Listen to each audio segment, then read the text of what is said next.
नमस्कार साथियों, मैं हूं आपका दोस्त भानु भार्गव और आप देख रहे हैं जीके विथ भानु चैनल। साथियों, आज हम डीए के बारे में जानेंगे, जहां केंद्र में डीए 3% दिया गया है और बढ़कर के 50 से यह 53% हो गया है।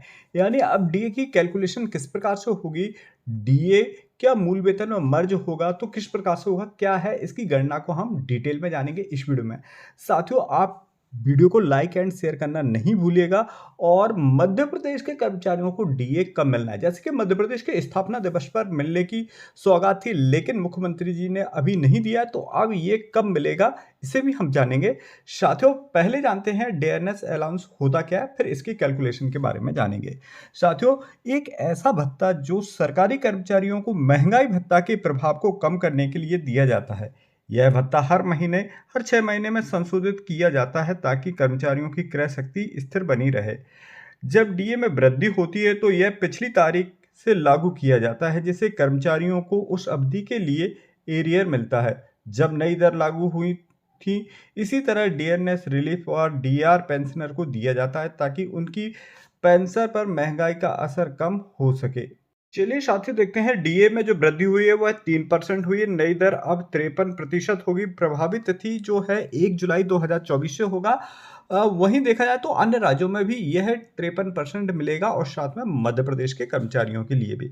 लाभार्थी जिसमें जैसे कि केंद्रीय सरकारी कर्मचारी और पेंशनर हैं, वहीं एरियर तिथि जो है वह अक्टूबर 2024 के बाद इसके आदेश जारी हुए हैं। वहीं महंगाई भत्ता के प्रभाव को कम करने के लिए यह किया गया। कुल खर्चा जो आया है सरकार पर वह 9,448 करोड़ का अनुमानित खर्चा है। चलिए साथियों, इसकी गणना पत्रक को हम देखते हैं। तो साथियों, देखते हैं इसमें डीए का कैलकुलेशन किस प्रकार से होगा। जैसे कि डीए का कैलकुलेशन कर्मचारियों की बेसिक सैलरी पर आधारित होता है। उदाहरण के लिए, यदि किसी कर्मचारी की बेसिक सैलरी 30,000 है और वर्तमान में डीए का दर 50% थी, तो उसे 15,000 डीए मिल रहा था। अब जब डीए की दर 53% हो गई है तो उससे 15,900 मिलेगा, यानी उसे प्रति माह 900 अतिरिक्त मिलेंगे। इसी तरह पेंशनर के लिए डीआर का कैलकुलेशन भी उनकी बेसिक पेंशन पर होगा। चलिए इसे उदाहरण स्वरूप हम समझते हैं। यदि किसी कर्मचारी की बेसिक सैलरी 46,200 है, जो कि बेसिक सैलरी है, वही पुराना डीए जो 50% मिल रहा है वह उसका 23,100 हो जाएगा। यानी 46,200 का 50% कितना होगा, जो डीए होगा वह 23,100 होगा। नया डीए जो है वह 53% है, तो यह हो जाएगा 24,486।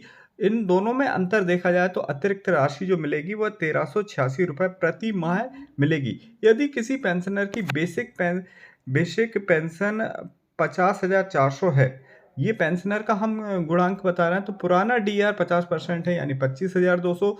नया डीआर जो हो जाएगा वह 53% यानी 26,712। अतिरिक्त जो राशि मिलेगी वह 1,512 रुपये मिलेगी। तो साथियों, इस प्रकार से यह गणना होकर के आपको मिलेगा। चलिए और हम आगे देखते हैं।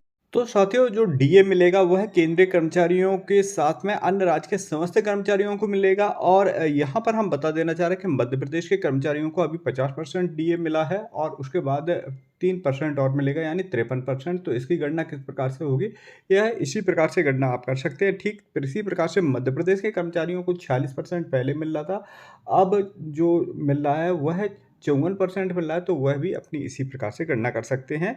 और इसका भुगतान 3% का अब आगामी समय में होगा। देखते हैं कब तक सीएम साहब इस पर सुनवाई करते हैं मध्य प्रदेश में। साथियों, इसी प्रकार की कर्मचारियों से संबंधित लेटेस्ट अपडेट के लिए हमारे चैनल को सब्सक्राइब कीजिए। मिलते हैं अगले अपडेटेड वीडियो में।